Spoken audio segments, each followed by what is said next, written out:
अस्सलाम वालेकुम दोस्तों, मेरा नाम है फैजान और आप देख मेरा YouTube channel top breaking news 0.2। दोस्तों, थंबनेल पे आपने टाइटल तो देख लिया होगा। मैं चाहूंगा कि सबसे पहले आप भारतीय तज्जियाकार प्रवीण शर्माने का ये मुकम्मल वीडियो क्लिप, मुकम्मल तज्जिया मुलाहिजा करें।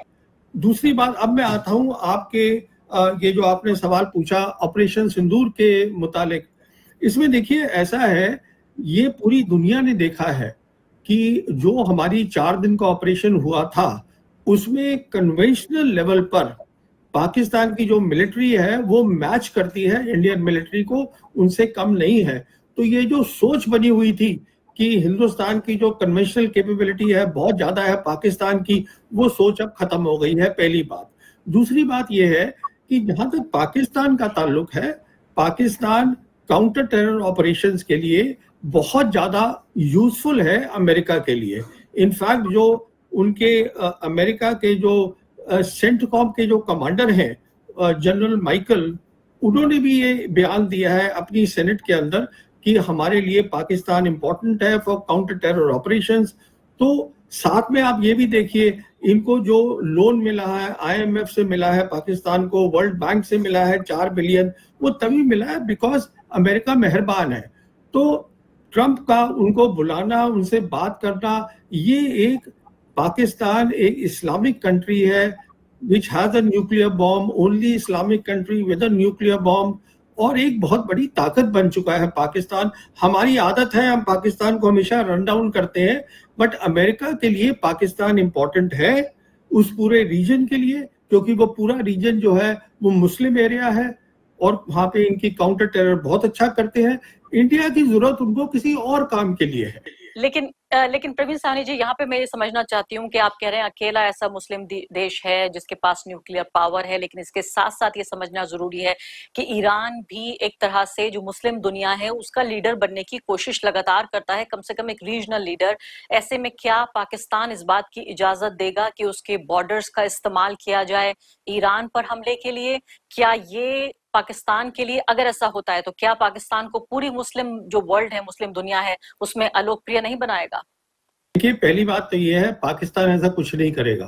पाकिस्तान कोई ऐसा काम नहीं करेगा ईरान के खिलाफ। और जहां तक ताल्लुक है आसिम मुनीर का मिलने का डोनाल्ड ट्रंप से, जो भी बातचीत होगी पाकिस्तान की लीडरशिप, आसिम मुनीर खुद जाके चाइना से पहले उसको डिस्कस करेंगे। अभी जहां तक आपने बात करी ईरान की, ईरान रीजनल लीडर नहीं है, हमें ये बात भी समझनी है।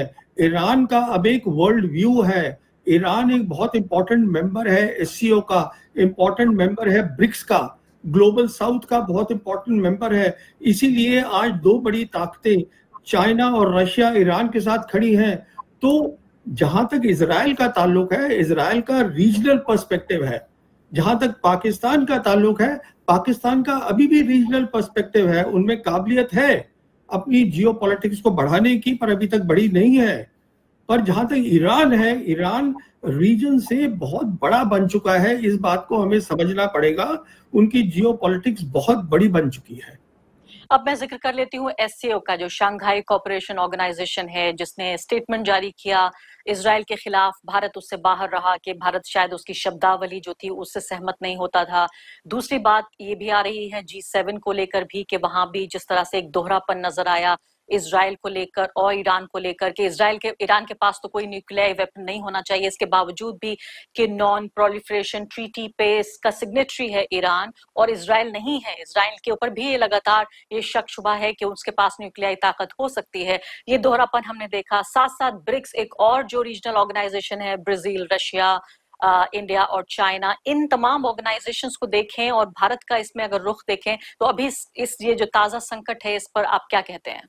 मैं इसमें दो बातें बोलना चाहूंगा। एक, थोड़ा सा और बात करना चाहूंगा क्योंकि आप न्यूक्लियर वेपन्स की काफी बात कर रही हैं।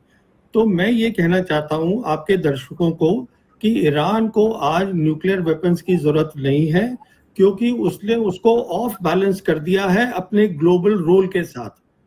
नया वर्ल्ड ऑर्डर जो बन रहा है उसमें जो बड़ी ताकतें हैं like China and Russia, they are backing Iran. तो ये एक सिर्फ ये वो है, मिथ है जो बनाया गया है कि ईरान को आज न्यूक्लियर वेपन चाहिए। वो खुद कह रहे हैं हमें नहीं चाहिए।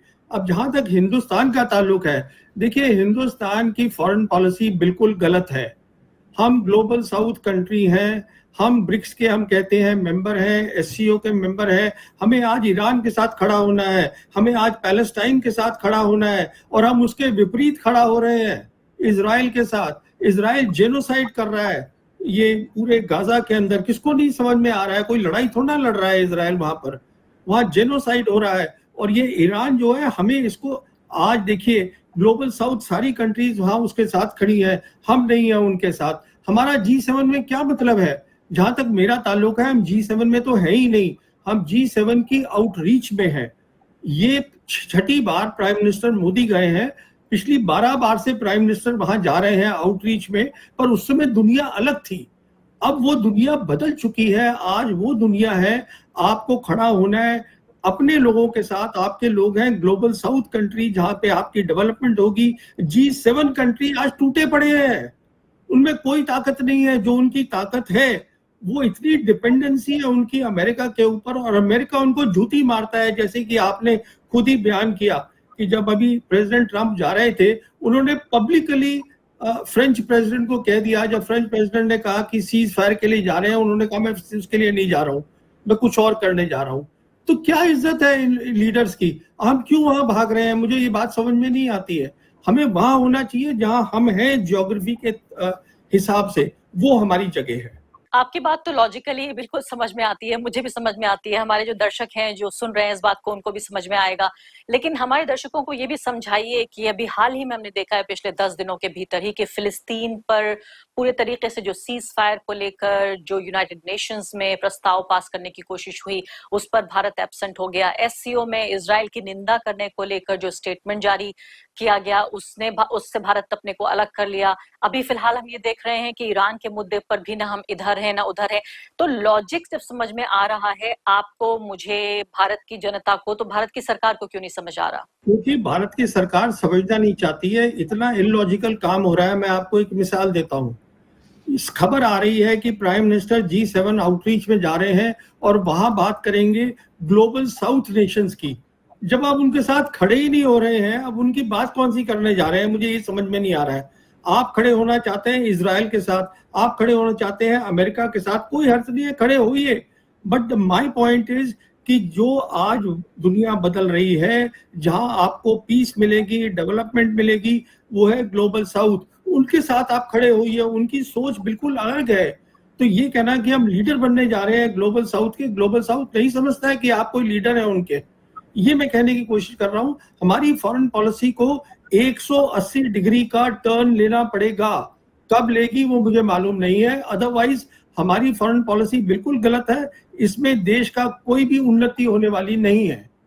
अब आखिरी सवाल मेरा कि भारत के जो हित है मिडिल ईस्ट में, अगर ये अस्थिर होती है स्थिति, इससे भी ज्यादा जैसा नजर आ रहा है ईरान में, चाहे चाबहार पोर्ट हो या मिडिल ईस्ट का कॉरिडोर हो, इस तमाम जो कारोबारी और सुरक्षा के हिसाब से जो हित है हमारे मिडिल ईस्ट में, वो किस तरह से प्रभावित हो सकते हैं? बहुत ज्यादा प्रभावित होंगे। जैसे हम ये 2 कॉरिडोर्स की बात करते हैं, एक इंटरनेशनल नॉर्थ साउथ कॉरिडोर जो कि इंडिया से चलता है, फिर पर्शियन गल्फ, फिर ईरान, उसके बाद कैस्पियन सी, फिर रशिया। इसको आप समझिए ये चला गया। आप ये समझिए आपके और ईरान के रिश्ते जो हैं कभी नॉर्मल अच्छे हो नहीं पाएंगे। प्रिटेंड कर सकते हैं आप, but you can never be real friends. हम नहीं कर पाएंगे।